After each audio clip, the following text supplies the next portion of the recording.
Hey guys, it's Ben the Coin Geek at Old Pueblo Coin, and thanks for joining me today.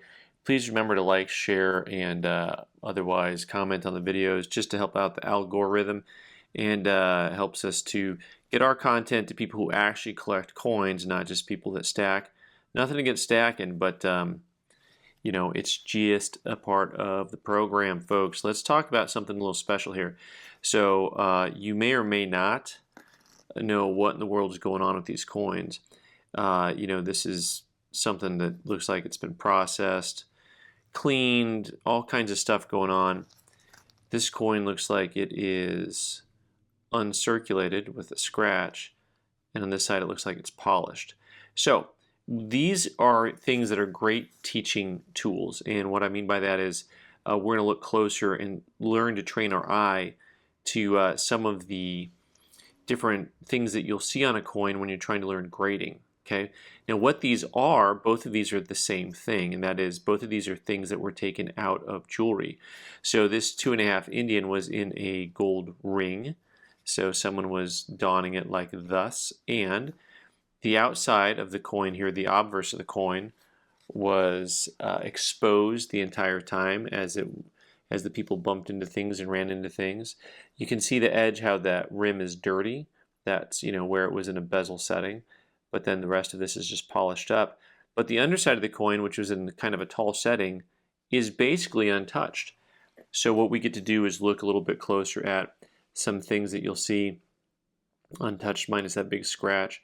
But you get to take a look and train your eye towards what a uncirculated coin would look like.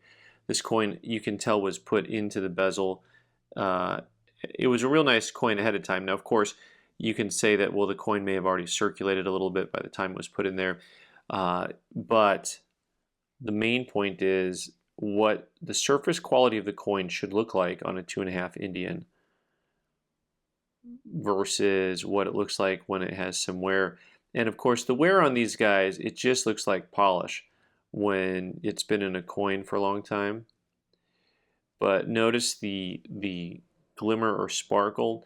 2.5 and 5 Indians both have this, especially in the field. And when you look really closely, if you want to know what that sparkle and glimmer looks like, when you look in the recessed areas, it's really bright, right? So when you look at, say, this forefoot up here, kind of dead center of the coin, that leg, the foot and the leg, and you just see how brilliant it is. And that's what that original luster looks like as it flows through the crevices of the coin. But then on the surface of the coin, it also just has that real sparkling quality to it. Versus bright, bold, reflective, as you turn the coin, it just is shiny with nothing else going on. There's not a whole lot to work with here on the little lip area where it was under the bezel. That'll help you really tell much because it's a little dirty there, but we can't really quite look close enough to help you understand entirely what the difference is.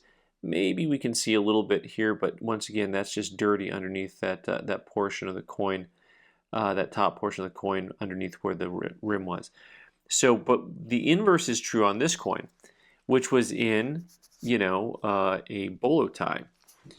So this was the front facing of the bolo tie. Someone had an 1880 facing coin. And then on the back, it was in a type of a bezel setting, which had the edges protected, but then the center was not protected, right? So what happens with a lot of jewelry pieces, generally speaking, is you do end up with kind of a polished look just from rubbing on stuff a lot. So this is going to be a look that if you saw on a normal coin, for a collection, and you were getting this graded, it would come back cleaned.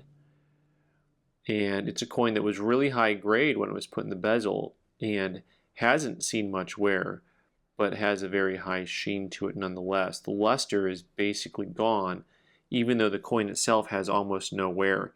So that's kind of an indicator for a coin that's been cleaned, right? If you think about a coin that has no wear and no luster, that combination is some type of cleaning usually, unless you've got an unusual specimen strike with a proof-like finish, but because the luster looks different on a proof-like coin. But just notice there's not actually any luster on this coin on this side, even though really, the wear is nil. I mean, it's just very little wear to it.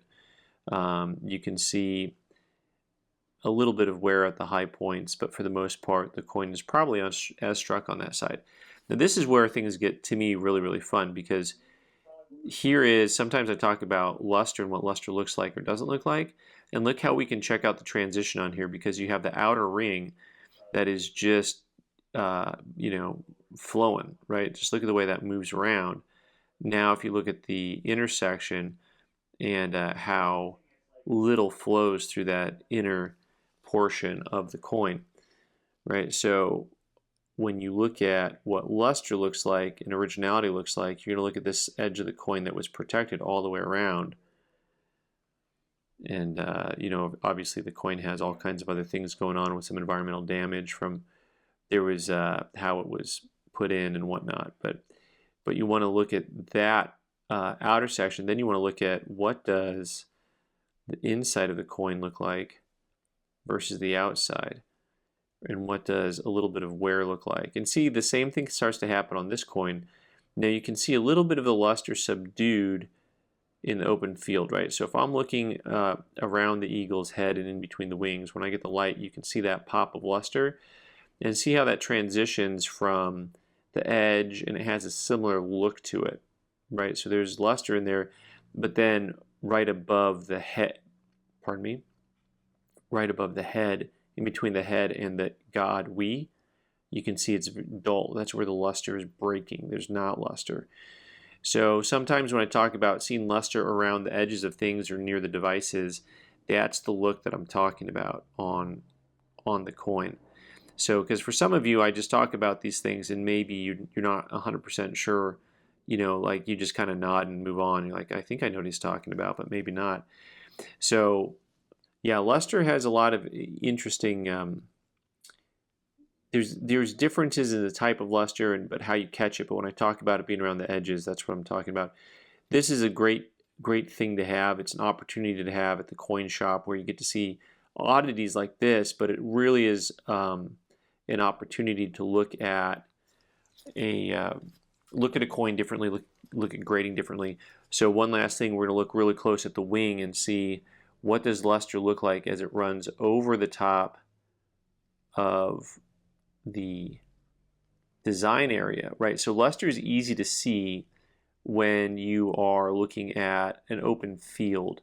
Where things get trickier is when you're talking about what does it look like as it runs over the lettering.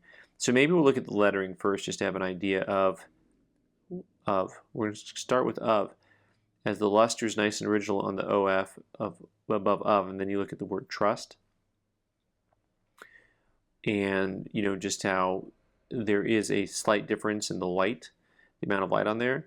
And then of course we've got this wild and wacky wing where you have luster that's going to flow.